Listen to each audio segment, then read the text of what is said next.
Okay, here we go.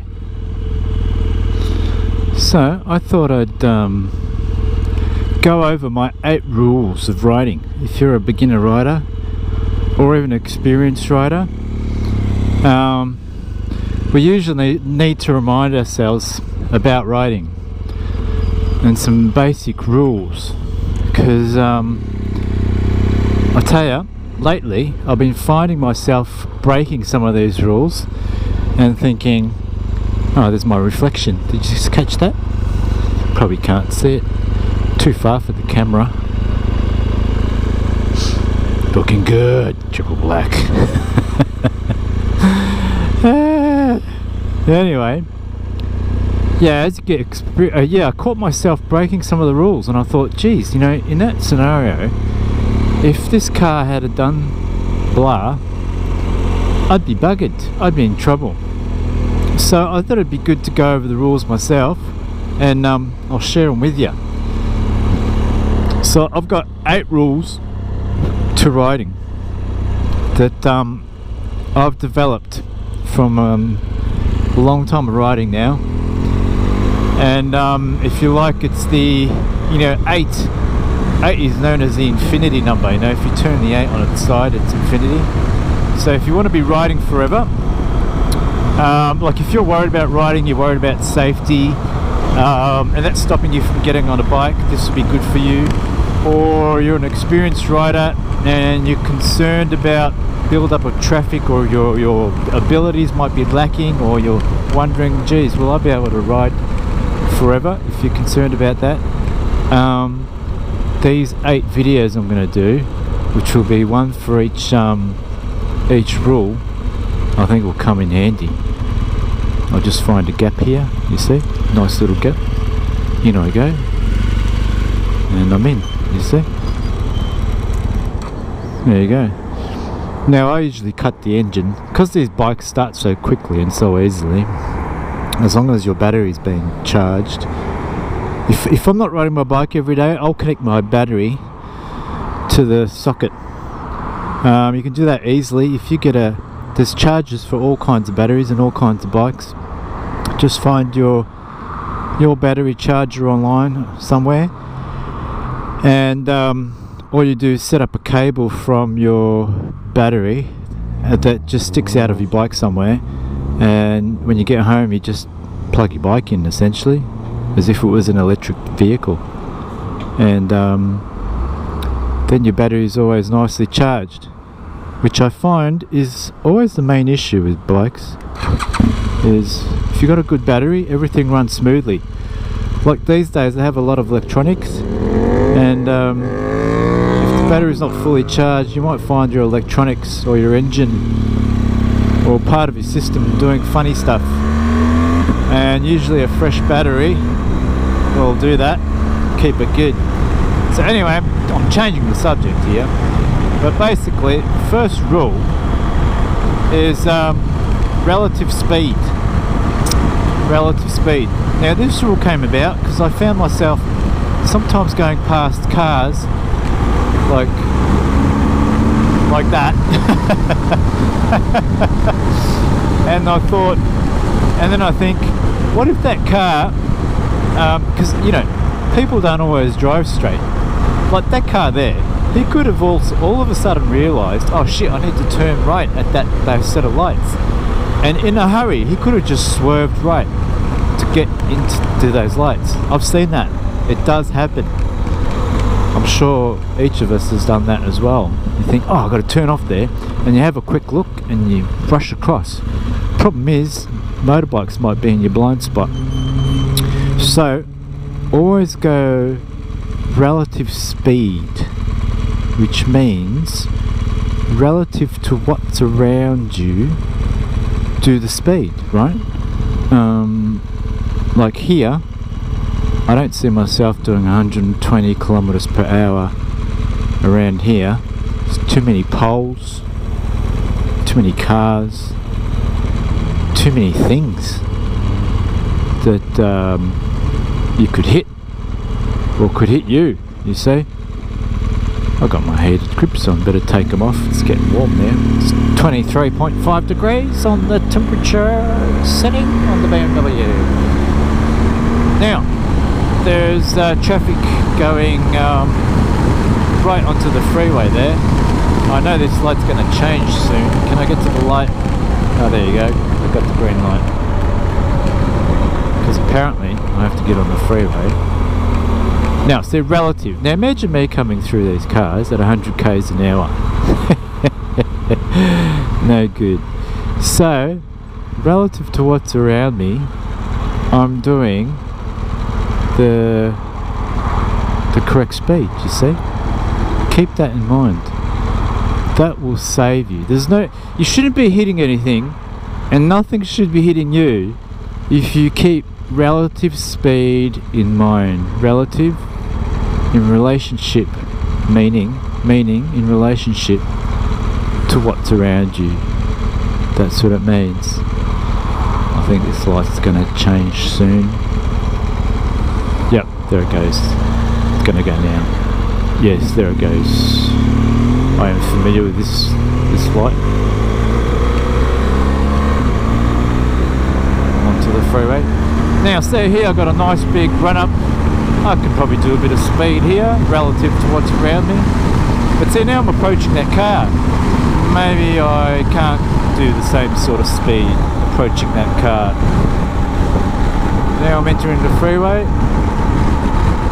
Oh yeah, it's pretty open. I can probably do a bit of speed here. There's no one around me. See?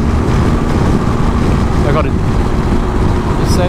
But now I'm getting close to the cars, and my speed will be relative to my approach to them. You see? I don't come here into these cars at 100 k an hour. I kind of change my speed to be more relative to them. You see? And that's safer. So yeah, good tip. Relative speed. So that's riding tip 1. So like if you're in a shopping centre, in a car park, don't be throttling it down the car park, because the car might pop out and you're gone, right? If you're out in the middle of if you're in the Northern Territory, here's a different viewpoint. Let's say you're in the Northern Territory on one of those big open roads. There's plenty of space, and they're just straight all the way, and no one around, and you're doing 60 k's. I guess that's alright. But what you'll find is cars will be doing at least 100 down there, places like that. I know there won't be many cars, but if you're doing 60, then you'll have to be mindful of someone doing over 100 coming up behind you. So you don't want to be putting yourself in the middle of the road. They might be falling asleep at the wheel or something and not instantly see you. So even then, you need to keep your relative speed going. I mean, if you're doing 20 k's on a Northern Territory road, 20 k's an hour, you should probably be on the edge. But you'd be keeping an eye out for cars and trucks that might not see you or not expect you there. So that's another viewpoint. Alright, remember that. That's rule 1 of 8. Relative speed. And although this is about riding, motorcycle riding, and probably push bike riding, push bikes, if you're going past, if you're squeezing between parked cars and you're doing 60 k an hour, you're looking for trouble. And I've seen that sort of thing down on St Kilda Road. Motorcycles going down between cars. Someone decides to pop out of a car while the traffic stops because they're being dropped off. Open the door, bang! There goes the cyclist. He wasn't doing the relative speed to what's around him. He should have been going at a speed where he'd be able to maneuver or stop or something like that. If he's that close to other stuff, you see. Yeah. So yeah, not only for motorbikes, push bikes and cars, this applies. And so far, fingers crossed, I haven't had any accidents. Have I? Have I had accidents? I know I've been out in the dirt and fallen, but that's just lack of practice. And that's balance. And again, I'll be doing the relative speed to what's around me. I'm not doing 100 k's through cobbled roads, dirt cobbled roads and things. I'm doing it nice and easy and trying to keep my balance. So yeah, relative speed. Yeah, it applies out even in the dirt relative to your abilities. Actually, there you go, that's another point. Relative speed is only not what's around you, but your ability. I know when I first started motorbikes, my cornering ability and that sort of stuff was just not there like it is now. I can go pretty fast on a corner now, and I can pull up and stop pretty quick. I could change direction pretty quick and stop. When I first started, I didn't have that ability to quickly change direction and stop. I would kind of freeze trying to do such stuff. So that's a good example of you'd be going relative to your ability as well. So there you go. Alright, I hope that helps, and I'll catch you on the second part of this, rule 2. It'll be 8 parts.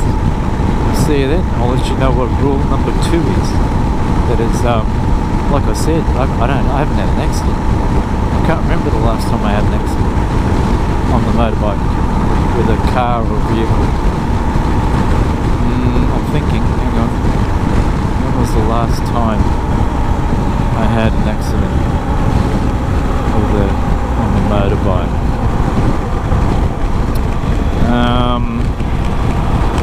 Jeez, I can't remember. I think it was back when I was couriering. It was many years ago. I think I only had one accident, and that's it. One real accident with the vehicle, and that was when I was couriering. That was and see, that was relative speed. I ran up the street in the city, and being a young new courier, I fanged it off the lights, took off quickly from the lights, and I could see a car up ahead that was going to turn in front of me, and he went to turn, but then it's as if he saw me and he stopped, and then I thought, oh, you've seen me, okay, I can continue. So I continued fanging it. And then as I approached him, he hadn't seen me at all, like I thought.